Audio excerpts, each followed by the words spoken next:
Hello everyone, this is Dongning Lu. I hope you are doing fine. And this is my final presentation of the algorithm. See, my title is How Does TikTok Trick Me? Just like TikTok's algorithm, I have to put something very attractive. If I use the title, the analysis of the TikTok's algorithm, I think most of you will fast forward for the to the conclusion. Even though I think some of you might already skip the boring beginning anyway. So what is TikTok? By the uh, official definition on the website, it says TikTok is the leading destination for short form mobile video. The mission is to inspire creativity and bring joy. However, I think the format of TikTok is very fascinating, but I personally hate TikTok so bad.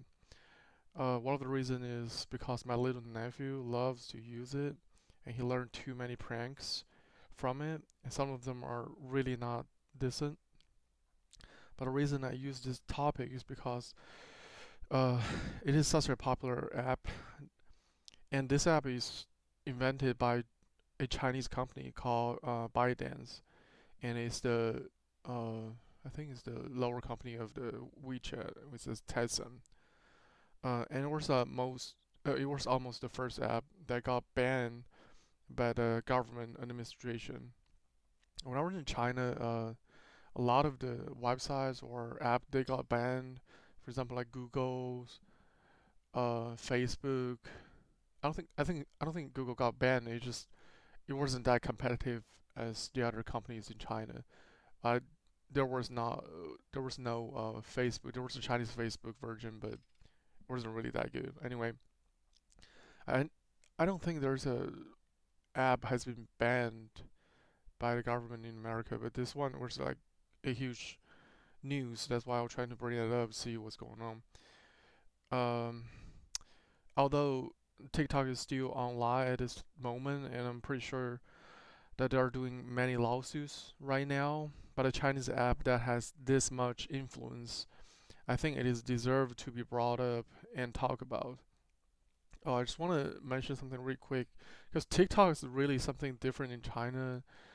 It's called Douyin in China, and most of the time it is I don't know. It somehow in America this app is more I'll say fancier, but in China it's like a local like a lot of people share the life in country. Let's say you go fishing, cooking, all of that. But for TikTok in America, I think it's more like dancing, singing, pranks, and all that. And TikTok has this slogan called "Made Your Day." I think I think for some people that makes sense, and there are hate and love about TikToks, but I'm not gonna bring that up too much about it. And why TikTok is so popular? I think besides the contents, especially those trendings, a lot of people are following, doing the same thing, and challenge. I think the most important part of TikTok is how its algorithm works. That makes it seems like so popular. Now we need to talk about the algorithm. So what is algorithm? By the definition, it says a process or set of rules to be followed in calculations or other problem-solving operations, especially by computer. I think study the algorithm will lead us to the answer of the question, which is why it's so popular. I think that's why my topic was how does TikTok trick me? I think the algorithm make me think that that TikTok is very popular. So by thinking about algorithm is like the rule of how to plan, how plants how plants grow.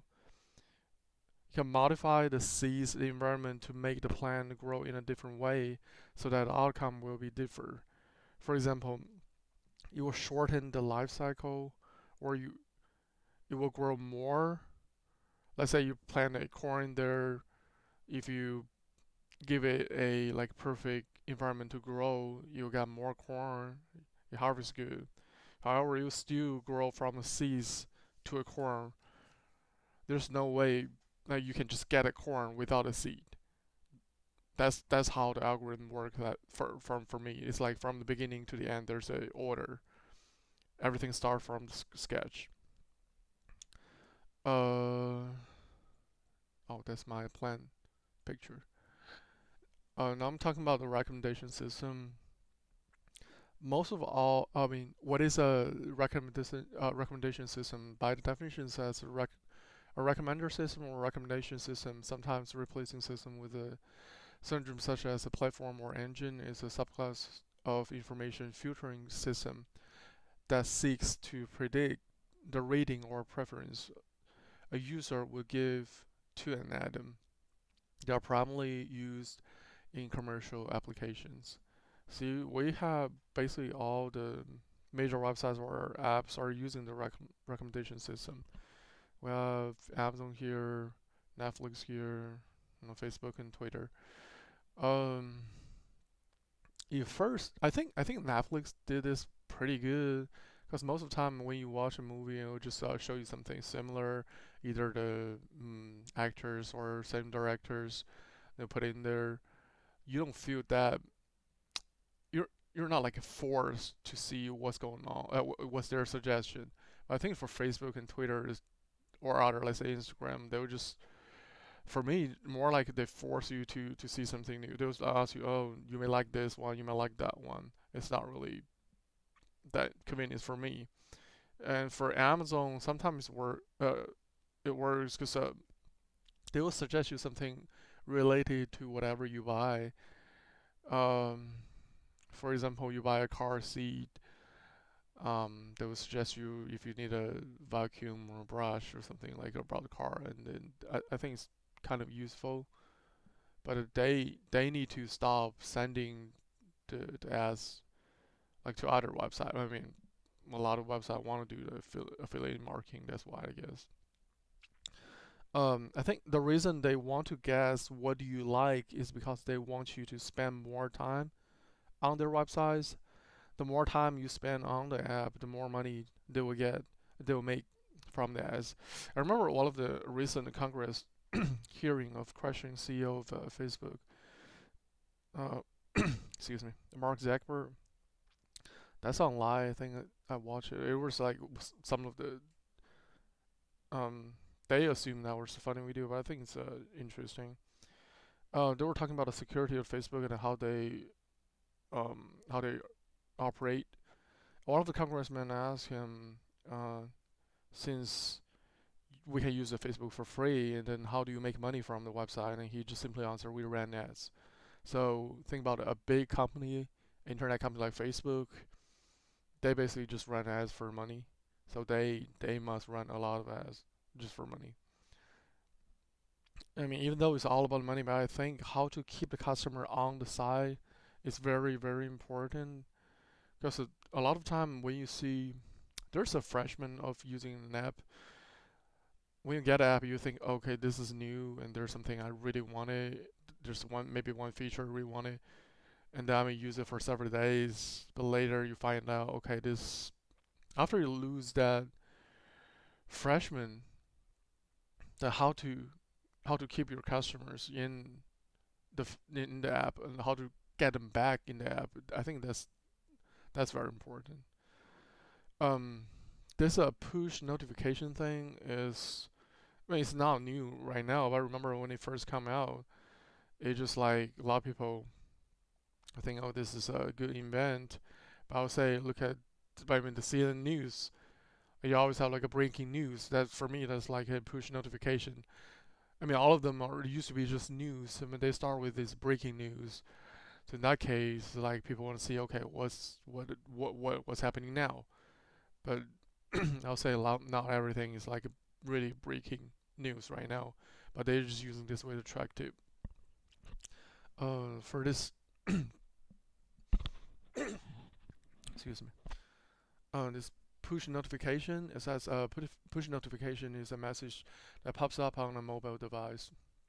App publica- uh, publishers can send them at any time. Users don't have to be in the app or using their devices to receive them. And they can do a lot of things. For example, they can show the latest sports score, get a user to take an action such as downloading a coupon, or let a user know about an event such as a flash sale. Mm, I see a lot of people using this one. It's like they turn on all the notification, but in that case, you are getting all the notification on, and it's not easy to distinguish.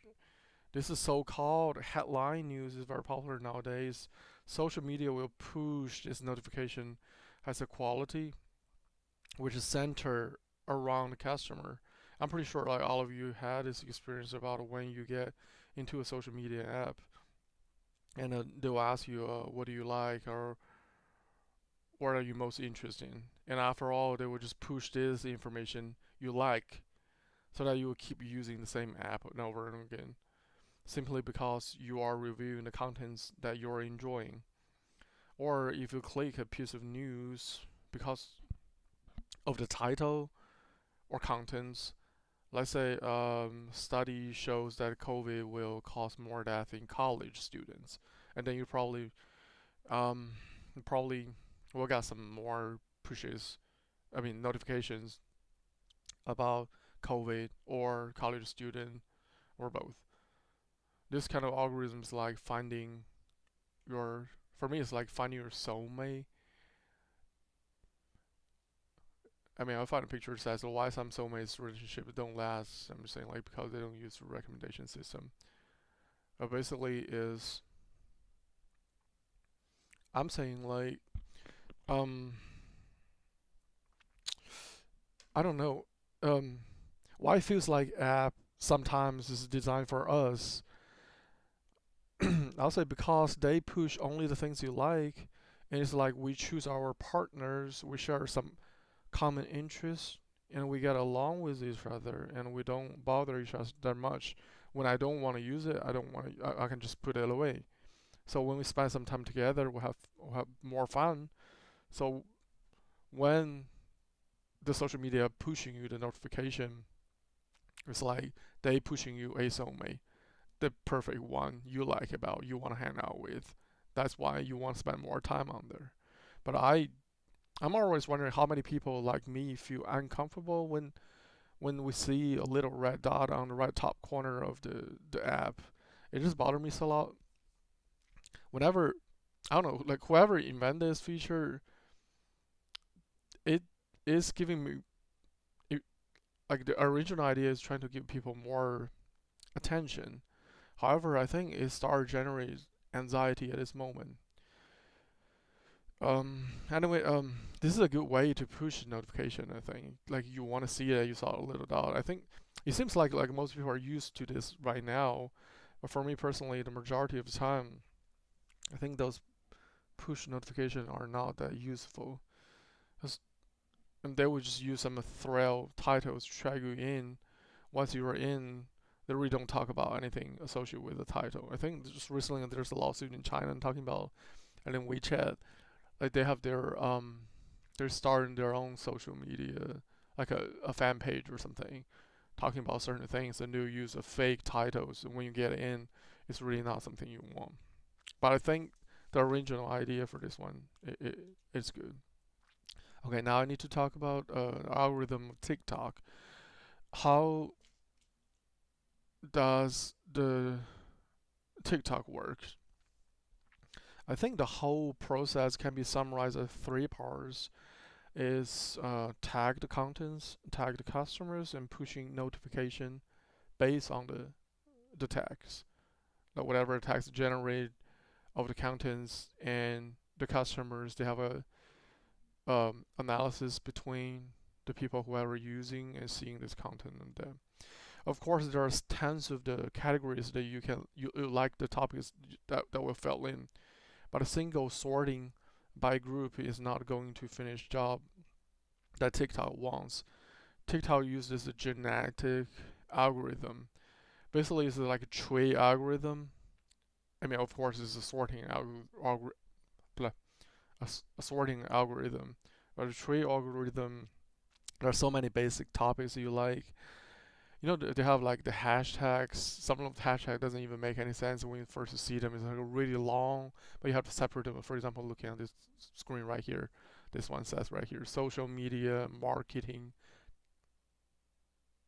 YouTubes. I guess it's just like I don't know. First, for people like me, they're not native speakers. Sometimes it's just really hard to understand what they're talking about. However, there always be some good ones to talk about. And besides this, this like I don't know, tons of millions, let's say, of the hashtags. There are always some hashtags are breaking news or headlines, just like the one we talked about before. That will catch your eyes, or more people will think about it. For example, I remember like when let's say let's just use COVID. Um, let's say if there's a like a vaccine is about to release of COVID, I'm pretty sure like more people will want to see this hashtag more. So TikTok will have even though they will have a huge train of algorithm about different tag of the videos, but you can still find the very top of the trees, the tags of the trees that you will like. And next step is by tagging the customers. TikTok will analyze the behaviors of how customers using the app. This is under the on fire topics. They'll use machine learning to do this, which is very I don't know familiar. I'm sorry, a popular topic at this moment. I think AI and machine learning. The algorithm will learn the way you act and generate a pattern of what you like and how much you like it. In the meantime, the algorithm will produce more tags. If all the tags are printed out and put on a real person, I think that would be a very interesting. Like, imagine you have a picture here, like yourself. They have all the tags around you, and you are made of tags. Let's say you are 20 and male. You're just I don't know. You're interested in watching a movie and read the books and all of that. They just keep you with all of the tags. The this algorithm not only gathers the text, it also replaces the text with a better text that the machine thinks you belong to. Let's say, um, before you may have a let's say you love cooking, and then when you see a lot of let's say Chinese cooking videos, they'll start say replacing the cooking with a Chinese cooking or something like that. After you use the app for a while, the algorithm will give you a profile. Like they will profile you, and even though they don't see you, but they pretty much know what kind of person you are. I think this more like the behavior analysis unit in FBI, which shows which is on a lot of TV shows. It will just provide you, it will profile you. And since the app has already gathered many of the information, most of the time I think our profiles in this app will be pretty accurate. Uh, um, for this one, I think the machine learning. I just want to mention one more thing. I I remember like I read a novel called The Broken Window by Jeffrey Deaver. It talks about like a serial killer is able to get all the information. There's a uh uh I think it's called DSS company like to gather all the informations. They call it digging company. Like people, I mean, there's a company getting all this information and selling to different companies. I think like this happens right now. I'm pretty sure like the banks, they want your information, or even though they're saying they are not releasing your information to other people. However, I'm pretty sure there are people are doing the same thing. Otherwise, there's no way like they can know your information that clear. And I think the banking, collecting companies, all the major selling like companies, they all do that. But anyway, this serial killer he will use the data to kill people because he knows all the information about these people, so that he can just find these people and easily kill them. And also they will frame this killing to other innocent people because he knows every detail of the people. this book discussed the danger of the data collection and the essential of the data protection. It makes me think why some people are terrifying about machine learning. I think there's a reason because it is such a powerful tool that if you use it in the correct way, it will just change people's life. On the other hand, if you also destroy people if you don't have a guideline for that. I think this is another reason why the administration wanted to ban TikTok from gathering information. But to be honest, like which internet company is not collecting the data from us? Like for every single ones you get in, they'll ask you, at least they'll ask you email, and they'll ask you your interest, right? You pick a lot of things. Is like you pick your topics, do whatever you're interested in. They will saying they will sort your information based on what you like and put you. But in this process, they're basically just getting your information, right? Um, this was I was talking about tagging the contents. I see there's a lot of topics. I mean, of course, just like little topics, but for example, entertainment. More people want to see the entertainment. But by seeing this one, you can see like outdoors is only a little bit. It's not that popular before, but I think that's a trending from kids want to stay inside of like going outside, and that's another thing talking about that. But I was saying like people use TikTok will enjoying this more because people don't use TikTok. They'll actually go outdoor. They won't use a phone. Um, that's the one I was talking about. You can see we got different picture of different profile of different people. Just um, they'll ask you a personal file. They'll have keyword of searching history, its high views categories. They will they will use your thumb up or like or retweet to based on what you like to generate a tag of you.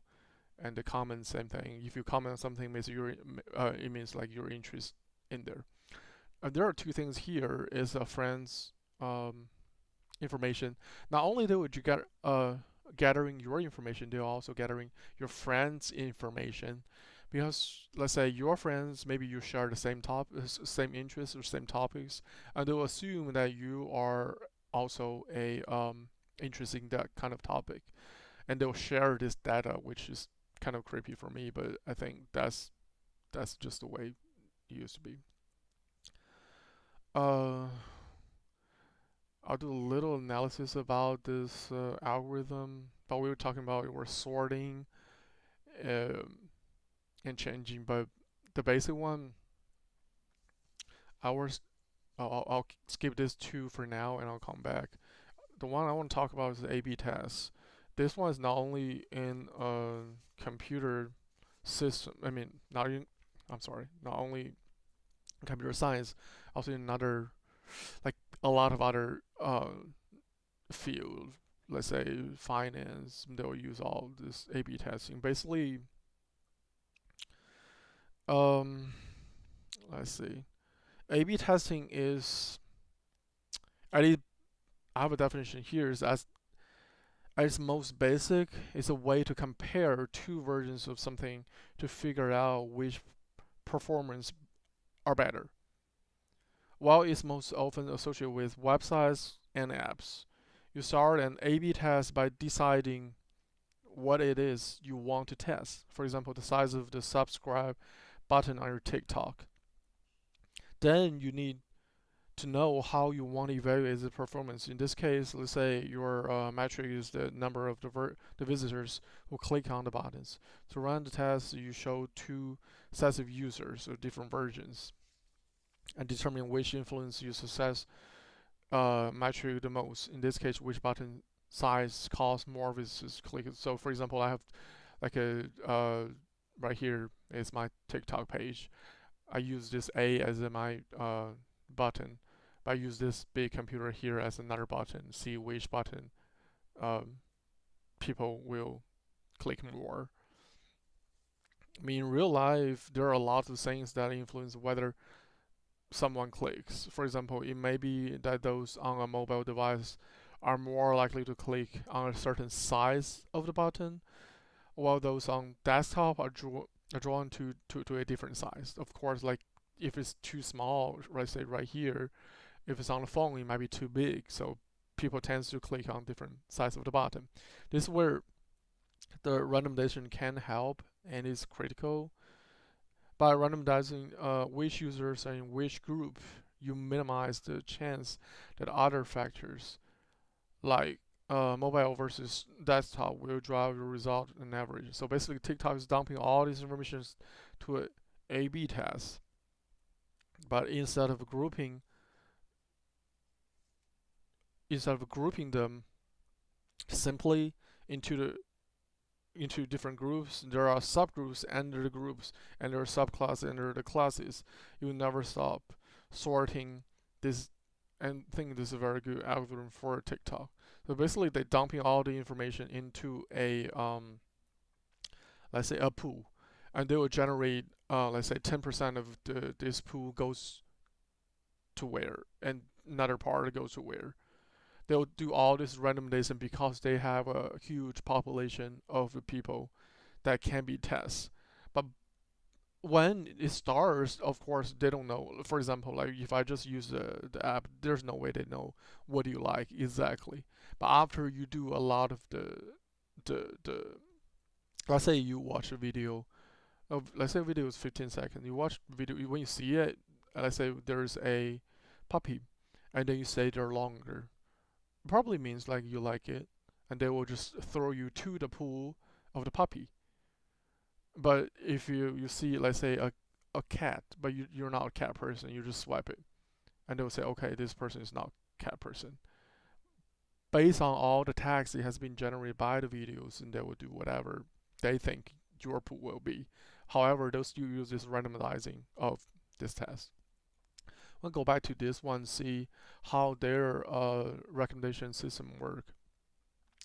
So I think this is a very easy uh, a graph of how it works. I saw some like really big graphs. I didn't use them because I think those are based, like they have a lot of things like how they start making the videos and how the verification system works. I didn't want to use those. I'll just go over this one real quick. So first, the user posts a video.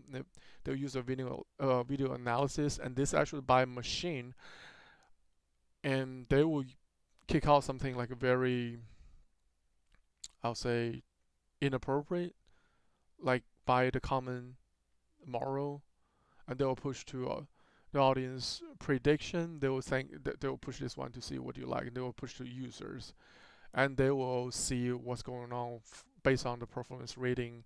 See if there's more likes or people will share them, and they'll go back to this rating ratio, and they will see if this video is successful, and then they'll go back to the audience prediction. If there's a, I think, yeah, the other chart I was looking at is based on how many people likes the video or share the video, they will share. They will make different assumptions of the audience, and they'll push to more users. So basically, this is a cycle over here. So if it's not, successful, of course, it just there are not a lot of likes, and they'll just end. But this is from the basic user view of how this TikTok works. But each single topics have too many topics entered. It's just like the algorithm of TikTok's tree algorithm. There's another one talking about that. It's same thing. When they post a video, they'll do evaluation, either go end or go to the boost level to level 2.